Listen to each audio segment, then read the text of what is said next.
नमस्कार। आज हम आए हुए हैं पन्ना जिले के गुनौर अंतर्गत। यहाँ पर रोहित लोधी जी हैं, उनका सिविल सर्विस में चयन हुआ है। ऐसा लोगों का कहना है कि सिविल सर्विस में चयन होना एक बहुत बड़ी चुनौती होती है। हम इनसे जानना चाहेंगे कि इनका जो स्ट्रगल है वो किस तरीके से रहा। तो सबसे पहले आपका बहुत बहुत स्वागत है रोहित जी। बहुत बहुत धन्यवाद आपका जी। और मैं आपसे जानना चाहूँगा कि जो आपका स्ट्रगल रहा है सिविल सर्विस तक यहाँ पहुँचने का, वो किस प्रकार रहा है, आप इसके बारे में थोड़ा बताइए। सभी का बहुत बहुत धन्यवाद। जैसा कि मेरी प्रारंभिक शिक्षा और कॉलेज वगैरह गुनौर से हुआ है जी, तो ऐसा माना जाता था कि हिंदी मीडियम के बच्चे आगे नहीं बढ़ पाएंगे और उनको ज़्यादा स्ट्रगल करना पड़ेगा जी, तो जब मैं इंदौर पहुंचा तो वहाँ पे जैसे सिलेबस को के लिए जो मटेरियल होता है उसको कलेक्ट करने में दिक्कत आने लगी जी, और लोगों से ऐसे सुनने को मिलने लगा कि इंग्लिश मीडियम के बच्चे ज़्यादा सिलेक्ट हो रहे हैं, आप लोग पीछे रह जाएंगे। जी, तो ये सब सुन के कभी कभी हताशा भी हो जाती थी। जी, लेकिन फिर मन में ठान लिया था कि नहीं, हमें तो करके दिखाना है और प्रूव करना है कि हिंदी मीडियम के बच्चे भी आगे बढ़ सकते हैं। जी। तो हमने तैयारी स्टार्ट कर दी कॉलेज के टाइम से ही और 2019 में हमने पहला अटेम्प्ट दिया। अच्छा, ये आपका कौन सा अटेम्प्ट था? ये मेरा चौथा अटेम्प्ट था। अच्छा। तो लगभग उम्मीद थी कि हमारा हो ही जाएगा क्योंकि मेहनत अच्छी कर रहे थे। जी, तो 2019 का रिजल्ट आने में वो देरी होने लगी, कोर्ट के केस वगैरह चलने लगे आरक्षण को लेके। इसके अलावा फिर बीच में कोविड आ गया। जी, तो लगभग 4 से 5 साल तक जो मानसिक प्रताड़ना झेलनी पड़ी वो, और आर्थिक समस्याओं का सामना करना पड़ा। बहुत समस्याएं बीच में पैदा हुई, बहुत संघर्ष हुआ। जी, लेकिन आखिरकार 2024 में हमारे 2019 वाला रिजल्ट 5 साल बाद आया जी, और बहुत खुशी हुई कि उसमें हमारा सिलेक्शन हुआ और एटीओ के पद पर अभी हम रीवा में कार्यरत है। जी, उसके बाद हम लगातार एग्ज़ाम देते रहे। 2020 का दिया, 21 का दिया और ये 2022 वाला मेरा चौथा अटेम्प्ट था। इसमें फाइनली मुझे जो मेरा टारगेट था डिप्टी कलेक्टर बनना, वो मुझे अचीव हो गया। जी। रोहित जी, लोगों का ऐसा मानना है और कहना है कि जो बड़े एग्ज़ाम होते हैं, सिविल सर्विस जैसे जो एग्ज़ाम होते हैं, इनमें बहुत सारा पैसा वो खर्च होता है। इस पर आप क्या कहना चाहें, क्योंकि आप एक मीडियम क्लास से हैं और जहाँ तक मुझे जानकारी है कि आपके पिताजी, क्योंकि आपके पापा जी किसानी भी करते हैं, तो इस पर क्या कहेंगे आप? मेरा मानना ऐसा है कि वो तो व्यक्ति पर डिपेंड करता है कि वो किस हिसाब से बाहर रह रहा है। जी, अगर उसे घर की परिस्थिति का पता हो तो उसको बहुत मतलब मिनिमम खर्चे में ही अपना गुजारा करना चाहिए, जी, क्योंकि सिविल सर्विस की तैयारी ज़्यादा पैसा नहीं मांगती है। क्योंकि तैयारी के लिए सेल्फ से आप तैयारी करो तो बस वहाँ पे आपका केवल रहना और खाना ही लगता है। जी। और हम लोग वहाँ पे जैसे रूम लेते थे तो शेयर करते थे 3 लोग, तो हमारा रेंट बहुत कम हो जाता था। यानी लगभग मंथली आपका कितना खर्च आ जाता था इसको? जब मैं स्टार्टिंग में गया था तब 4,000 रुपये ही मुझे महीने में मिलता था। जी। लेकिन अभी जैसे जैसे महंगाई बढ़ती गई, 2024 और 25 आया जैसे, जी। तो लगभग 6 से 7,000 रुपये डलते थे मुझे, जिसमें मुझे लाइब्रेरी की फीस वगैरह और नोट्स वगैरह लेने पड़ते थे। जी, और खाना वगैरह हम रूम में बनाते थे, तो बहुत कम खर्चे में ही हमारा गुजारा हो जाता था। जी, जी, तो कम खर्चे में भी किया जा सकता है, ऐसा कुछ नहीं है कि बहुत पैसे ही लगते इसकी तैयारी के लिए। जी।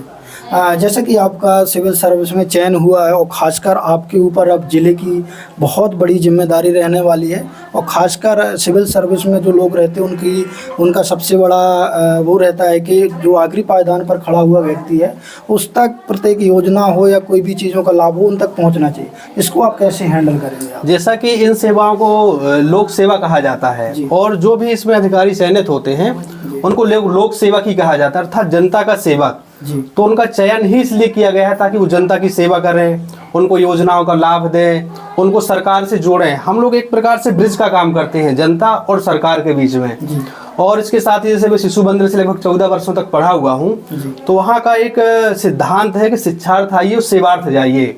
तो बचपन से ही हमको ये सिखाया गया कि हमें समाज की सेवा करनी है, जो भी हमें वहाँ से मिला है वो हमें लौटाना है उसका। बिल्कुल। तो बिल्कुल जनता की सेवा के लिए हम लोग आए हैं और जितना भी प्रयास होगा हमारा, हम जनता की सेवा के लिए तत्पर रहेंगे। इसमें जो आपका चयन हुआ है, इसमें आपके माता पिता का कितना बड़ा योगदान रहा है इस पर?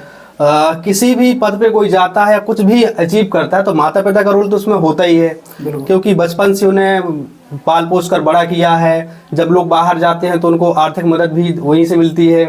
इसके अलावा जब घोर निराशा हो जाती है, ऐसे रिजल्ट नहीं आते हैं, तो घर वाले बहुत उत्साह बढ़ाते रहते हैं कि आप तैयारी करिए, हम लोग यहाँ से देख रहे हैं। जी, कभी भी मुझे पैसों की आवश्यकता हुई तो ये नहीं पूछा गया कि किस लिए पैसे चाहिए, पैसे डाल दिए जाते थे और लगातार सपोर्ट मिलता रहा। तो सबसे बड़ी भूमिका तो उन्हीं की है। अभी मैं एक और जिक्र करना चाहूँगा कि अभी एक लगातार ITN बाबा थे, जो आपने देखा होगा कुंभ के मेले में लगातार वो वायरल हो रहे हैं।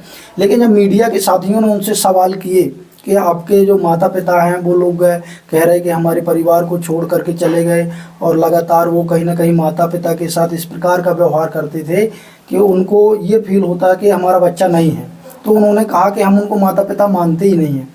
तो इस पर क्या कहेंगे कि इतनी बड़ी कामयाबी के बाद भी लोग अपने माता पिता जी को इग्नोर कर देते हैं? जैसा कि पढ़ाई के दौरान बहुत सारे सब्जेक्ट हमने वो पढ़ने पड़ते हैं, जिनमें से कुछ दर्शन के सब्जेक्ट होते हैं, एथिक्स के। उसमें जब व्यक्ति दर्शन पढ़ता है तो हम लोग भी जब कभी पढ़ते थे, जैसे सिद्धांत होते हैं बहुत, जैसे बौद्ध दर्शन के, कुछ जैन दर्शन, ये शंकराचार्य के बहुत सारे ऐसे सिद्धांत हैं कि उनको पढ़ने के बाद आप मतलब इस दुनिया से विरक्ति हो जाते हैं। आपको लगता है बस ब्रह्म ही है जो कुछ है, और ये तो सब मोह माया ही है। तो पढ़ाई के दौरान कभी कभी किसी व्यक्ति के साथ ऐसा हो जाता है कि उसको एक शांति की प्राप्ति के लिए, या फिर दर्शन जो उसने पढ़ा है उसमें उसको ऐसा ज्ञान ही हो जाता है कि ये मोह माया सब त्याग देनी चाहिए। तो कुछ लोग ऐसे विरक्त हो जाते हैं और जैसे ये साधना का रास्ता अपना लेते हैं शांति की तलाश में। तो सभी तो ऐसा नहीं करते हैं, लेकिन अब वो सबकी अपनी अपनी चॉइस होती है। अच्छा, एक और मेरा सवाल था आपसे कि जो आपका चयन हुआ है वो रिजर्व कैटेगरी या अनरिजर्व कैटेगरी ऐसा कुछ है क्या? हाँ, इसमें सीटें होती हैं डिवाइड, जैसे कि कुछ सामान्य की होती हैं जी, और कुछ ओबीसी के लिए रिजर्व होती हैं। जी जी। तो उसमें जैसा मेरे ओबीसी कैटेगरी से हुआ है। जी जी जी। तो खासकर आपने महापुरुषों के बारे में तो पढ़ा ही होगा, तो आपने सबसे ज़्यादा किन महापुरुषों के बारे में जाना है और उनसे काफ़ी ज़्यादा आपने प्रेरणा ली है? अगर महापुरुषों की बात की जाए तो मैं विवेकानंद से बहुत प्रभावित हूँ, क्योंकि बहुत ही कम एज में उनको बहुत ज़्यादा नॉलेज की प्राप्ति हुई। उन्होंने भारतीय संस्कृति को विदेशों में फैलाया। आज भी भारत में उनके शिकागो धर्म सम्मेलन में उनका जो भाषण था पूरे विश्व में याद किया जाता है। इसके अलावा उन्होंने हमेशा युवाओं को टारगेट किया है कि अगर आपको देश को बदलना है तो सबसे पहले आप युवाओं को बदलो। अच्छा रोहित जी, कहीं ना कहीं एक और जो सबसे बड़ा सवाल रहता है, जिस प्रकार से कहा जाता है कि पहले जो SC/ST OBC समाज के लोग थे वो अधिकतर शिक्षा ग्रहण नहीं कर पाते थे, क्योंकि आपने पढ़ा भी होगा, और जिस प्रकार से मनुस्मृति में लिखा गया था कि इन लोगों के लिए शिक्षा वर्जित है।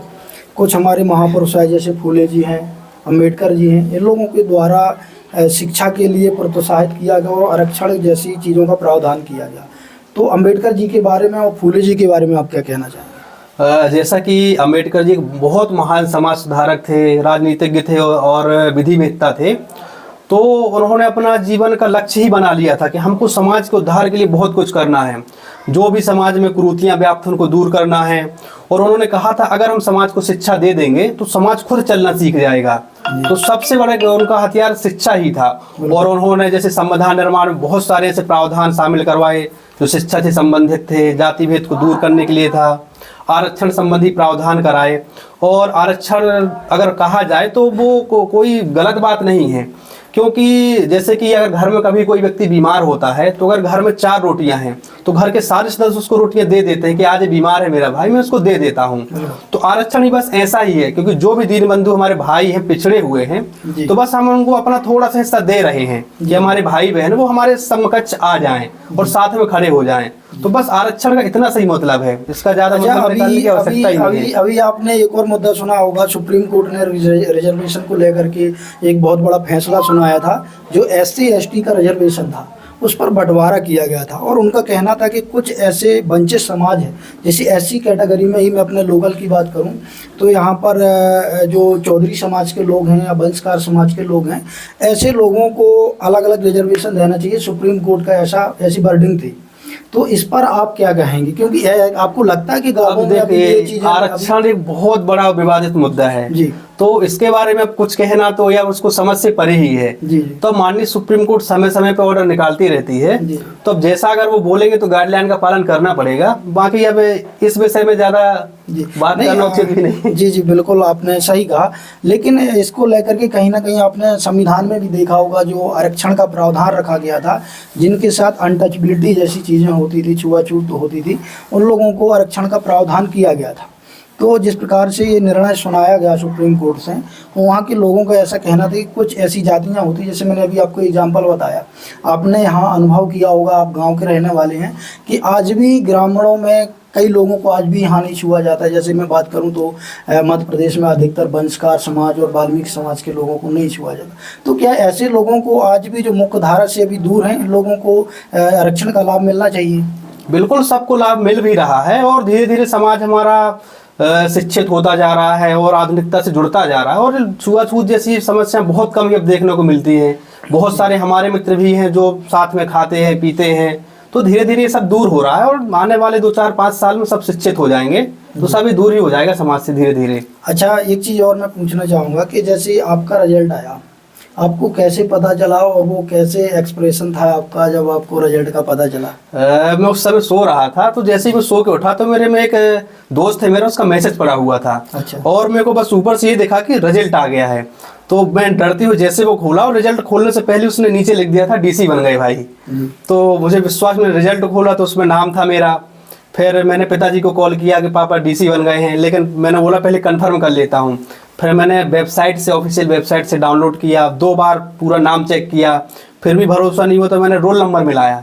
जब रोल नंबर क्योंकि एक नाम के कई लोग हो सकते हैं, जब रोल नंबर कंफर्म हुआ तब मेरे घर में बताया कि हाँ कंफर्म है, और बहुत खुशी हुई उस समय मुझे। जी जी। तो और आज के यूथ जो सोचते हैं कि हम अच्छे पदों पर जाएं, उनको क्या प्रेरणा देना चाहेंगे आपके, वो किस तरीके से तैयारी करें ताकि अच्छी नौकरियों में पहुंच सकें? बिल्कुल, सबसे पहले तो युवाओं को अपने एक लक्ष्य निर्धारित करना चाहिए। ऐसा नहीं कि बस सरकारी जॉब ही सब कुछ होती है, बहुत सारे ऐसे फील्ड हैं जिसमें आप बहुत बड़े बड़े पदों पे जा सकते हैं। तो आप एक लक्ष्य निर्धारित कीजिए और बस उस दिशा में अग्रसर रहिए, पूरी मेहनत के साथ, पूरी लगन के साथ, और एक न एक दिन आपको लक्ष्य प्राप्त हो ही जाएगा। जी। तो आपने देखा हमारे साथ रोहित लोधी जी थे, इनका जो चयन हुआ है, सिविल सर्विस में चयन हुआ है, और उन्होंने सारी चीज़ें आप लोगों के बीच में रखी कि किस तरीके से उन्होंने कठिनाइयों का सामना करते हुए कम पैसे में और सिविल सर्विस का जो एग्ज़ाम है वो क्रॉस किया।